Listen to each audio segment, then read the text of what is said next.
So, as you heard, I'm a food technologist, so I'm not really the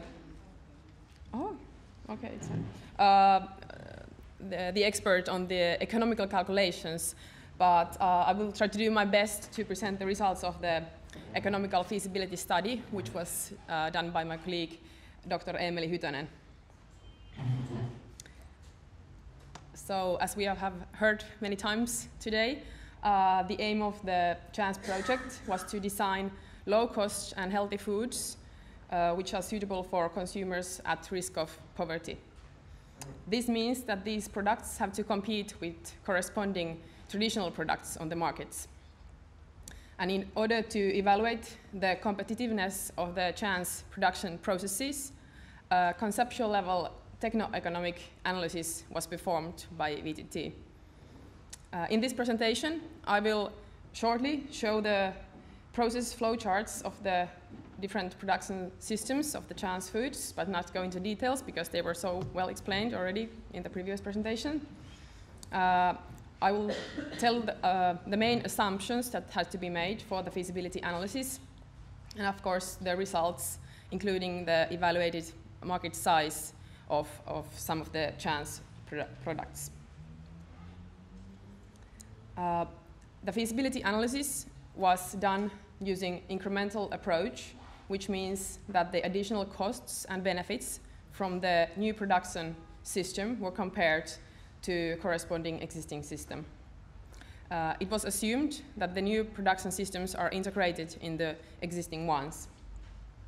And the required information was collected from project partners, including the recipe and the main process conditions of the different foods, such as temperature and residence times and pressure and so on, as well as the price estimate, labor requirements, investment and logistic cost estimates, and market potential in European core markets.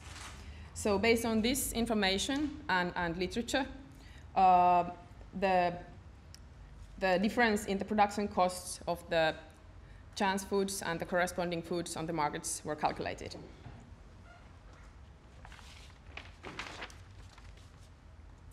So the first product I'm going to talk is the enriched low-cost breads, which are based on replacement of part of the wheat flour by a low-cost, high-fiber ingredients, which we already heard on the previous presentation. The main assumptions were that no additional investments are needed, except in the bran fermentation, and all the other enrichment ingredients were assumed to be purchased. And it should be noted that the need of new employees depends on the production capacity.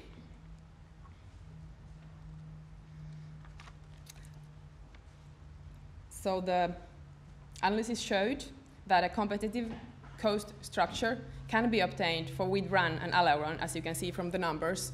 So the production costs are lower for the fermented, for the bran enriched and the aileron enriched bread as compared to regular wheat bread. However, this was not the case for fermented bran or yasso.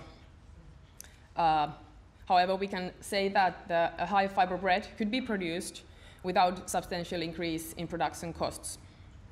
In case of yasso and fermented bran, it must be noted that these novel products might still have additional value as compared to the regular bread for their nutritional value, for example. And also the prices of all these fractions can vary, so these results are preliminary, and there are some uncertain factors which might affect. The market potential of these products was evaluated based on the usage of wheat flour in Europe, and it was evaluated that market potential in Europe would be around 54,000 tons per year, and in Hungary around 1,000 tons per year. The second product is cooked ham, where part of the ham is replaced by a low-cost ingredient, liver. The main assumptions here were that only one additional processing step needs to be added, which is grinding of liver, and that ham production rate is not changed when liver is added. The additional levels were 5 or 7%, and it was estimated that 1 new employee is needed. The exact cost of liver and the ham were not known, but it was assumed in this analysis that the liver cost is 50% of that of ham.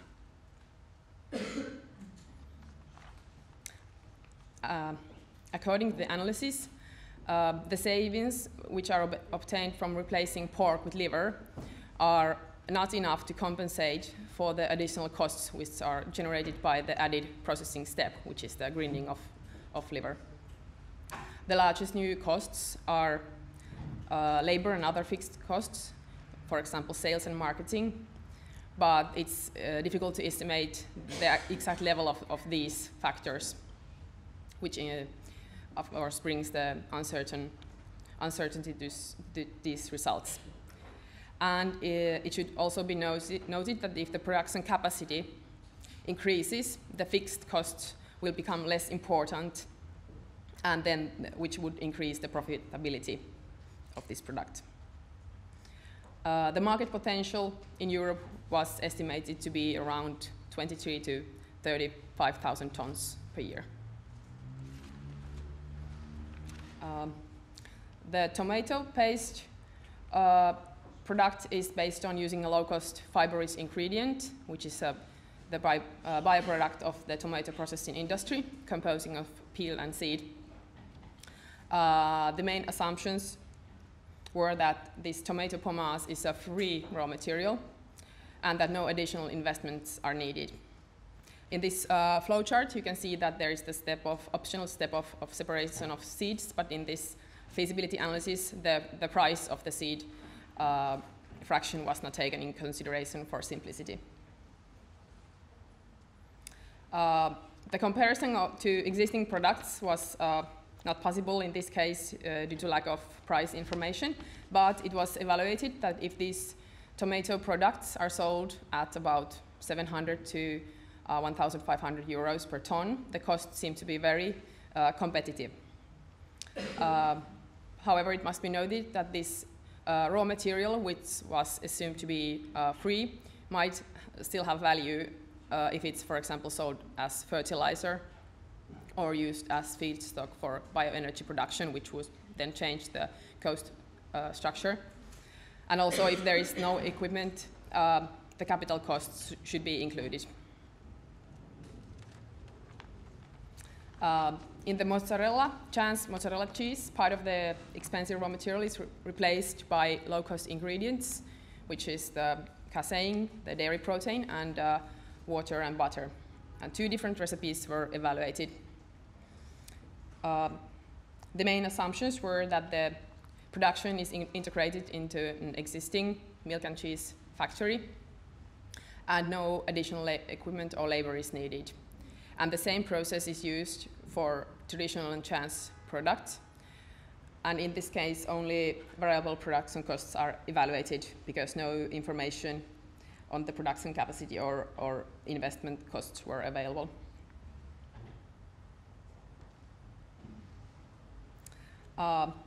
As you can see from the numbers, the chance cheese seems very cost efficient as compared to traditional cheese. However, this result is very dependent on the actual differences in the processes, and for this analysis, some simplification has to be made. For both products, the main cost item is the feedstock, which is milk or casein in these 2 types of products. And this is the factor that generates most of the cost difference. And again, the new process will have some new fixed costs that need to be allocated to the product.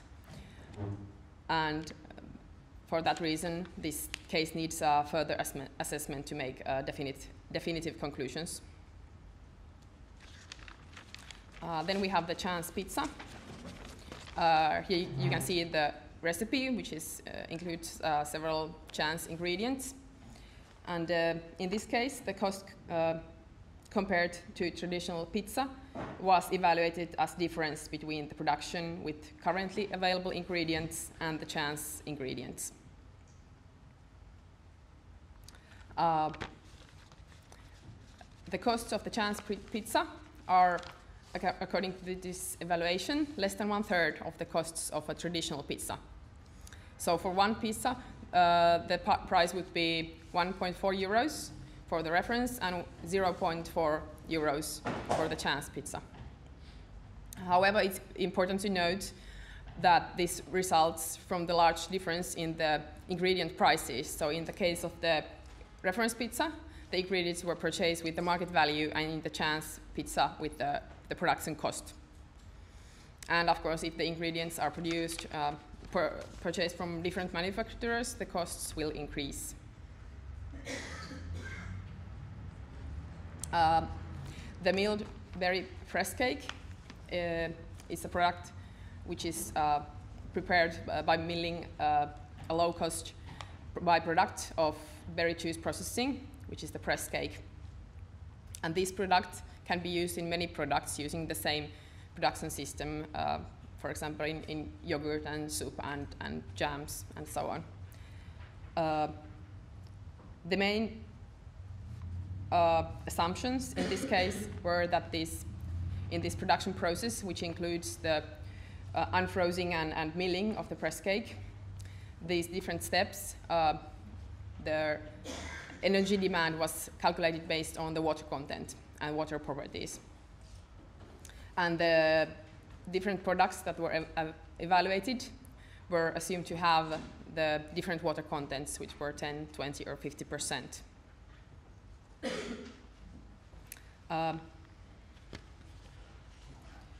In this case, the comparison to corresponding products and the business potential evaluation was not possible, but the cost analysis showed that the milled press cake has relatively high variable production costs because of the cooling and heating costs. But it's possible that, for example, thawing could be done without steam, and so there are these uncertainty factors again.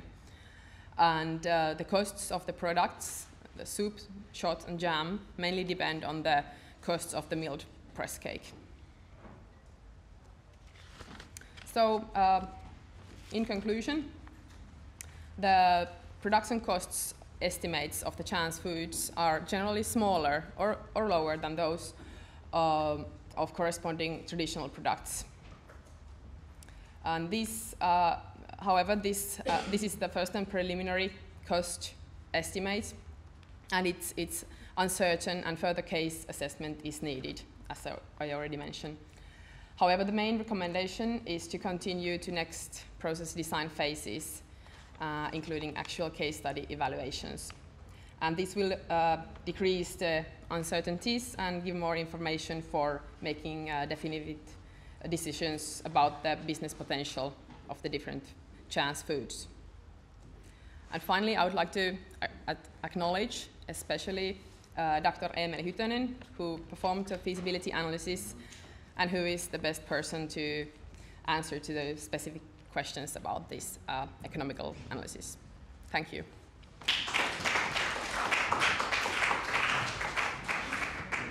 Thank you, Dr. Outi Santala, for this clear presentation about feasibility and cost of industrial processes. So, okay, now it's continuing this presentation. Professor András Salgó from the Budapest University of Technology and Economics. So his research is focusing on techniques to conduct cereal and food analysis in food and pharmacy-related technologies. So thank you, and he will continue to talk about the bakery products that we develop. Good afternoon. First of all, I'd like to say that during the last some days, this point of agenda changed a little bit. So if you find some overlapping between the previous talks, this is a certain type of repetition. What I'm going to talk about this is producing new prototypes, especially nutrition improved bread.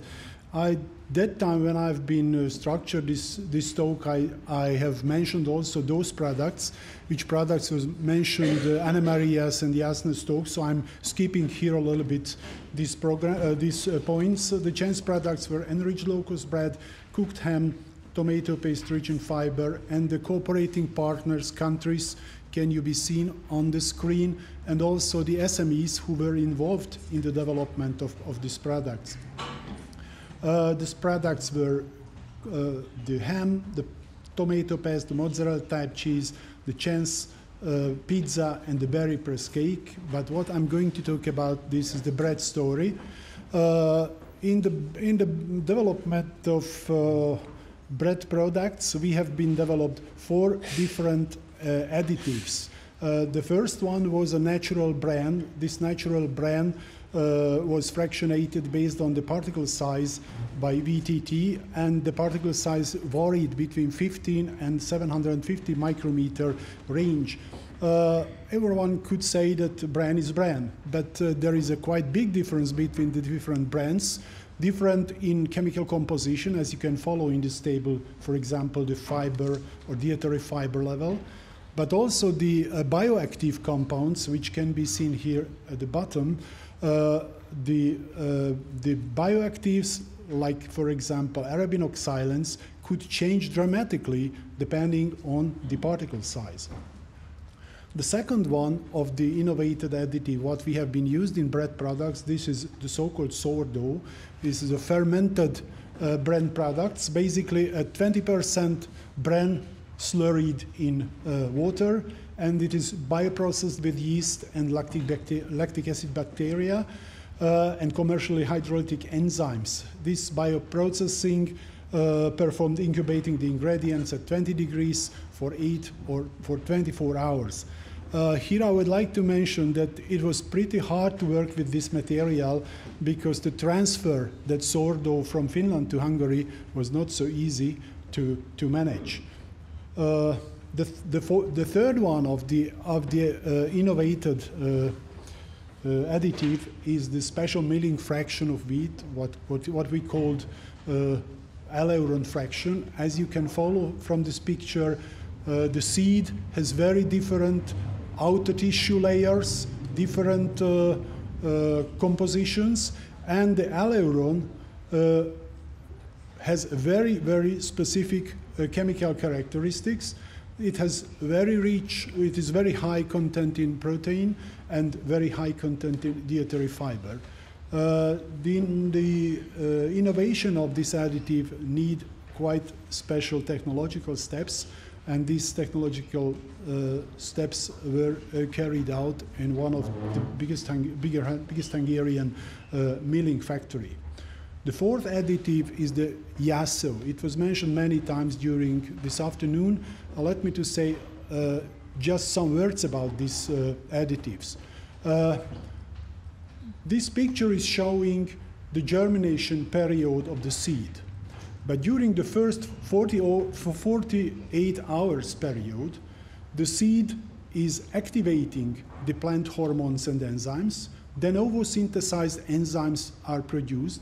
So it means during the first 48 hours period of time, plenty of positive effects could happen in the seed during germination, specifically the splitting or partly splitting the storage materials, and also liberating the bioactive compounds mainly from glycosidic compounds. During this period of time, the nutritional value of the seed is increasing, and after this period is a strong and very radical decrease can be obtained. So what we did, we carried out a 48 hours germination and then stopped this germination process and heat treated the materials, and this was used as food additives in the food developments. With this step, we have got a meat analog composition material. This meat analog composition material can be used in cereal or any other type of food products. In this case, we have tried to use it in the cereal products. first we have started the lab scale tests, and we have used all of these materials in the lab scale test from 0 up to 50% superseding of wheat flour. And some pictures you can be seen already that bran could be applied approximately 10 to 15%, yasso could be applied up to 50%, and all the physical characteristics and loaf volume and other crumb characteristics and so on were analyzed. But finally, the most important is the organoleptic characteristics. You can follow here that the organoleptic character using these materials preliminary remains in the region of quality in a good, as you can indicate, as good quality products. The application of aileron layer means the water absorption capacity of the bread product is improved, and the total dietary fiber content can be improved radically, and meantime the starch content of product can be decreased by this addition. After the lab scale, we turn to the industrial scale. Our industrial partner is Outi Bakery, and they have produced the products in industrial scale. Finally, we have been optimized the industrial composition of bread components using the special milling fraction, mean the aileron fraction in 25% level, yasso, the germinated soybean, in 30% level, and bran, the natural bran, and the sourdough bran at 14% level, because this 14% addition means this is a high fiber type of products. Again, the physical characteristics, the consistency, appearance, color, taste, crumb characteristics were tested, and also the organoleptic character was detected. This picture is showing that there is no really big differences between the control and the test products in industrial scale, and I want to highlight that the sourdough had a very special and very interesting taste in the products. Again, the height, volume, and the gravity of the material was tested, and again the sensory analysis. And you can follow that the aileron fraction addition basically have the similar organoleptic characteristics like the control. Also the yasso using a 30% level gives very good quality characters. The bran and sourdough using at 14% level reduced a little bit the sensory characteristics of products, but the products are still in a good category. We have also tried to measure the shelf life of these products, and in the first case, in the aileron fraction, the shelf life remained quasi-constant. In the case of yasso and the other cases, a certain accelerated quality decrease was observed. So finally, a summary, I would like to say that the four selected additive, wheat bran, fermented bran, sourdough, special milling fraction, and yasso, in an optimized level, improved, firstly, very high level, the dietary fiber content, and this morning we have heard that the fiber is the most characteristic problem in this country, in this program.